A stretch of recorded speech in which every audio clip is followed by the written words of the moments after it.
You made a decision. You just boosted, you have under 2500 health, your armor is worthless, and you have other content creators saying, grind PvP for 40 hours a week. I'm a dad, and like you, I don't have an extra 40 hours a week to grind. If I play 40 hours a week, I'm sleeping on the couch and falling asleep at work. But I found a way that you can get 90% of the power in about 10 hours. This video is the dad roadmap, the boosting that we did to save us some time. No fluff, just the exact order of operations to get TBC ready without losing our jobs. Alright, step 1, do not go to the auction house. You have a couple of options depending on your spec and your class. First option, if you are a melee class or a hunter, fly to Alterac Valley. You're going to be picking up a quest that requires literally one thing: to win one Alterac Valley. You don't have to get 1,000 kills, you don't have to kill all the enemies, you don't have to fight off anybody. You just have to get carried to a win. This could happen the first time, or it could take a couple of tries. You can get a game in usually under 10 minutes. Look at the rewards. You can get an Ice Barbed Spear or a Bloodseeker crossbow. Either of these weapons are much better than what the game gives you after you use that boost. Now that you have your weapons, you have another choice to make. Do you level up or do you stay level 58 and 59? Here's my suggestion. So if you stay level 59, you get put in a PvP bracket for all the characters that are level 51 to 59. Nobody's Nax geared, so you're not going to get one shot. And the PvP is going to be a lot more engaging. The honor is good enough, and you'll have fun playing PvP. Here's the reality. If you get to level 60 and you try to do PvP, you're cannon fodder for everybody that's been farming Nax for months. You'll probably win more games at level 59 than you will 60.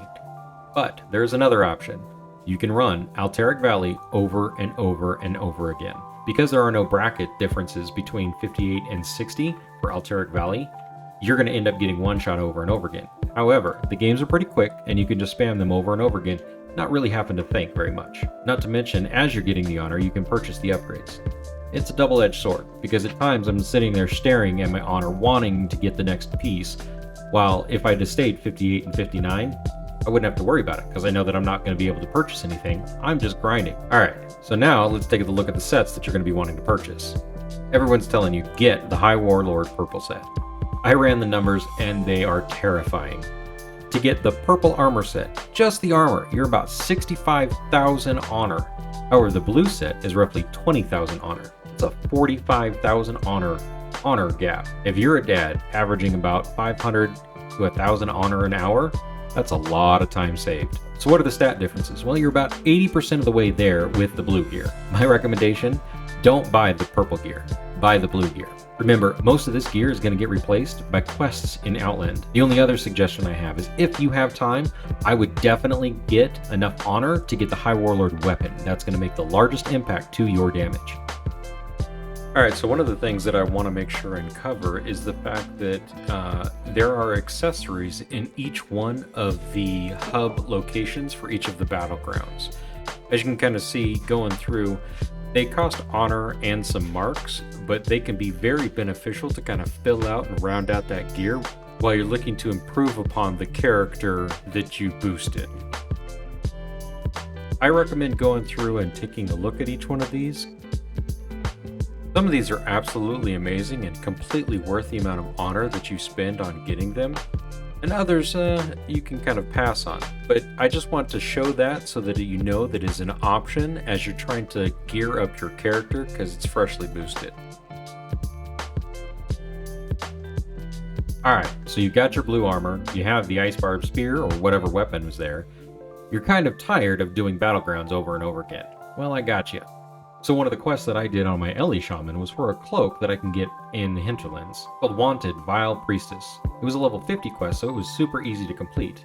And I got a really good cape that I could not replace. Similar for any of you hunter or melee characters out there, there are quests in that same area that give you a trinket with 1% hit on it. That is huge for melee. Similar to that, in Arathi Highlands, there's a quest chain that gives you a neck piece with some spell power. Again, not very difficult, you just have to go do it, and you get an upgrade from the neck piece that you got from the boosting gear. And finally, I want to talk about a quest that you can get. Now, it's a quest in Winterspring called Words of the High Chief. What this does is it's actually going to give you a trinket that's going to give you spell power or attack power. It's fairly simple, fairly straightforward. You can get it done pretty quickly. Each of these quests I found because I was using the website 60 Upgrades.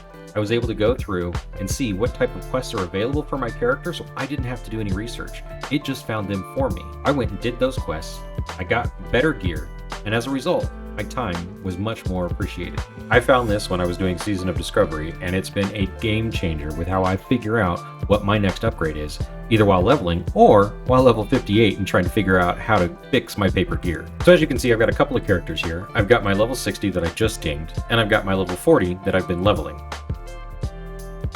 In here, I'm able to actually go through and see what type of gear I can get, and I can select and make sure, okay, do I want random suffixes?